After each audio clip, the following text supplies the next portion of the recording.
श्री गणेशाय नमः। जय श्री राम। प्रभु श्री राम के जन्म की पौराणिक कथा।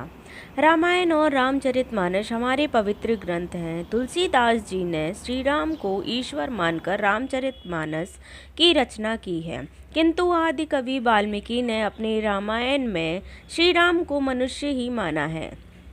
तुलसीदास जी ने रामचरितमानस को राम के राज्याभिषेक के बाद समाप्त कर दिया है। वहीं आदि कवि श्री वाल्मीकि ने अपने रामायण में कथा को आगे श्री राम के महाप्रयाण तक वर्णित किया है। महाराजा दशरथ ने पुत्र प्राप्ति हेतु यज्ञ आरंभ करने की ठानी। महाराजा दशरथ की आज्ञानुसार श्यामकर्ण घोड़ा चतुरंगिनी सेना के साथ छुड़वा दिया गया। महाराजा दशरथ ने समस्त मनस्वी, तपस्वी, विद्वान, ऋषि मुनियों तथा वेद विज्ञ प्रकांड पंडितों को यज्ञ संपन्न कराने के लिए बुलावा भेज दिया। निश्चित आने पर समस्त अभ्यासगतों के साथ महाराजा दशरथ अपने गुरु वशिष्ठ जी तथा अपने परम मित्र अंग, देश के अधिपति लोभपाद के जमाता ऋंग ऋषि यज्ञ का विधिवत शुभारंभ किया गया। संपूर्ण वातावरण वेदों की ऋचाओं के उच्च स्वर में पाठ से गूंजने लगी तथा समिधा की सुगंध से महकने लगा।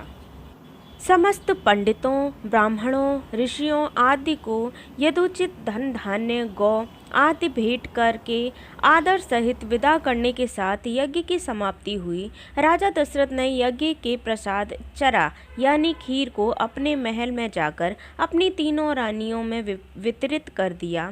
प्रसाद ग्रहण करने के परिणाम स्वरूप तीनों रानियों ने गर्भ धारण किया।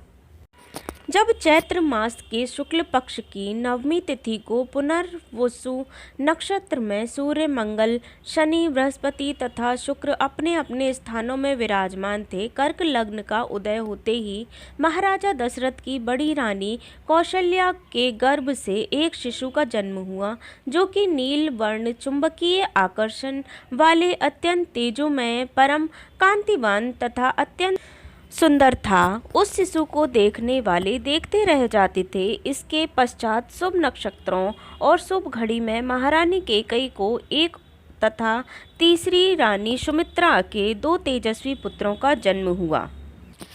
संपूर्ण राज्य में आनंद मनाया जाने लगा। महाराज के 4 पुत्रों के जन्म के उल्लास में गंधर्व गान करने लगे और अप्सराएं नृत्य करने लगीं। देवता अपने विमानों में बैठकर पुष्प वर्षा करने लगे। महाराज ने उन्मुख हस्त से राजद्वार पर आए भाट चारण तथा आशीर्वाद देने वाले ब्राह्मणों और याचकों को दान दक्षिणा दी। पुरस्कार में प्रजा जनों को धन धान्य तथा दरबारियों को रत्न आभूषण प्रदान किए गए। 4 पुत्रों का नामकरण संस्कार महर्षि वशिष्ठ के द्वारा किया गया तथा उनके नाम रामचंद्र, भरत, लक्ष्मण और शत्रुघ्न रखे गए।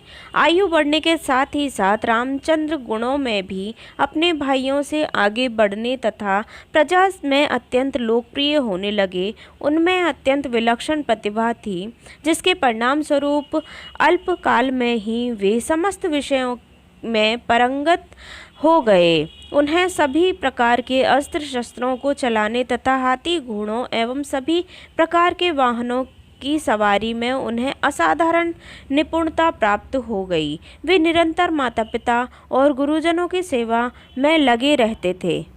उनका अनुसरण शेष 3 भाई भी करते थे। गुरुजनों के प्रति जितनी श्रद्धा भक्ति इन चारों भाइयों में थी, उतना ही उनमें परस्पर प्रेम और सौहार्द भी था। महाराजा दशरथ का हृदय अपने 4 पुत्रों को देखकर गर्व और आनंद से भर उठता था।